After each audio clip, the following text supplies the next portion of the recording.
of physics is quantitative rather than descriptive or qualitative। यानी physics का जो nature है वो क्वांटिटी पर बेस करता है, यानी क्वालिटी और डिस्क्रिप्शन की तरफ ज्यादा नहीं जाता। तो आपको मालूम है कि इन द प्रीवियस 90 बुक्स में ये लिखा होता है कि mathematics is the language of physics. क्यों मैथमेटिक्स को लैंग्वेज कहते हैं फिजिक्स का? ये इसी वजह से कहते हैं कि अगर आपका मैथमेटिक्स स्ट्रांग है, आपको मैथमेटिक्स की कैलकुलेशंस, मैथमेटिक्स की इंटीग्रल, इंटीग्रेशन, डिराइवेशन, जितने भी कंसेप्ट है आपको अच्छी तरह आते हो, तो फिजिक्स आपका खुद बहुत स्ट्रांग होता है। क्योंकि आपको मालूम है कि फिजिक्स में ज्यादातर न्यूमेरिकल्स होते हैं और इस न्यूमेरिकल के सोल्यूशन के लिए हमको मैथमेटिक्स की कवानीन और फार्मूलों से हेल्प लेना पड़ता है। तो डियर स्टूडेंट, इसी वजह से कहते हैं कि mathematics is the language of physics. तो आते हैं अपनी ही टॉपिक की तरफ कि the nature of physics is quantitative. Physics का जो नेचर है वो क्वांटिटेटिव है। क्वांटिटेटिव मीन मिकदारी है, किसी चीज के अंदर यानी नंबर ऑफ क्वांटिटीज कितना है, ना कि ये क्वालिटी के बारे में हमें बताता है, ना कि किसी चीज की कलर के बारे में हमें बताता है, सिर्फ वो क्वांटिटी की जिक्र क्वांटिटी पर फोर्स करती है। मिसाल के तौर में एक मिसाल देता हूं क्वांटिटेटिव की यानी नेचर ऑफ फिजिक्स की। लेट सपोज हमारे पास एक कार है, पॉइंट ए से ये पॉइंट बी की तरफ चलता है। अब इस कार की जगह अब अगर हम एक मोटरसाइकिल ले ले तो वो भी इसी तरह हरकत में जाता है। लेट सपोज हम एक कार लेते हैं और दूसरा हम एक बाइक लेते हैं, तो दोनों पॉइंट ए से पॉइंट बी की तरफ लेट सपोज हरकत करते हैं। तो फिजिक्स का यहां पर क्वेश्चन यहां पर यह होता है कि कार भी हरकत में जा रहा है, मोटरसाइकिल भी हरकत में जा रहा है, लेकिन कार मोटरसाइकिल की बनिस्बत ज्यादा तेज जा रहा है। तो फिजिक्स यहां पर यह क्वेश्चन पूछता है क्वांटिटेटिवली कि कार कितना तेज जा रहा है मोटरसाइकिल से।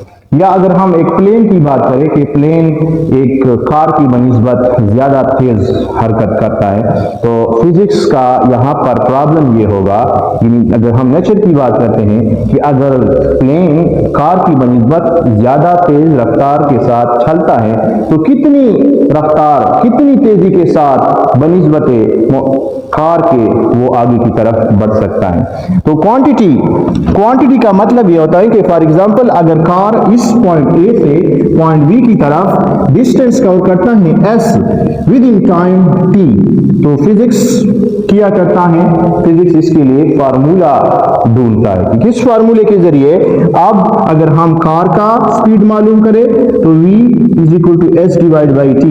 इसी फार्मूले से हमें फिर पता चल जाता है कि ये कार अगर कम वक्त में ज्यादा फासला एक कार तय करता है, तो हम कहते हैं कि कार की स्पीड बनिस्बत मोटरसाइकिल की स्पीड से ज्यादा है। तो डियर स्टूडेंट, इसी वजह से आपको मालूम है कि बाज औकात फिजिक्स को बाज किताबों में लिखा जाता है कि physics is called exact science या द साइंस ऑफ मेजरमेंट। कि किसी जगह पर हम देखें, फिजिक्स की हमेशा कोशिश होती है कि ये यहाँ पर वो चीज के अंदर यहाँ पर प्रेशर है, तो प्रेशर को बस प्रेशर ज्यादा है या कम है, यहाँ तक बात कंप्लीट नहीं होती फिजिक्स के अंदर। प्रेशर यहाँ पर अगर कम है कितना कम है, टेम्परेचर कम है ज्यादा है कितना कम है कितना ज्यादा है, एग्जैक्ट क्वांटिटी को मेजर करने के लिए मेजर किया जाता है फिजिक्स के अंदर। तो ये है आप लोगों के सामने कि nature of physics is quantitative rather than not और नॉट क्वालिटेटिव, यानी क्वालिटेटिव नहीं है और descriptive. That is why physics is sometimes called as exact science।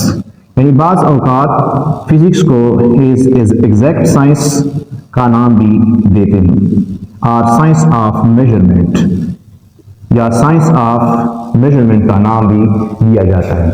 तो देखिए इसी तरह बहुत ज्यादा मिसालें आप लोगों को सामने पेश किए जाएंगे फिजिक्स के अंदर। जितना ही आगे हम स्टडी करते जाएंगे तो आपको जितने भी फिनोमेना सामने आएंगे फिजिक्स के अंदर, इन सब फिनोमेना के लिए फिजिक्स की साइंसदानों, फिजिसिस्ट में तिबियादानों की कोशिश होती है कि एक फार्मूला उनके लिए डेवलप करे और इसी फार्मूले से हमको क्वांटिटी के बारे में पता चल जाए, ना कि हमें क्वालिटी या डिस्क्रिप्शन की तरफ हमें वजाहत मुमकिन हो।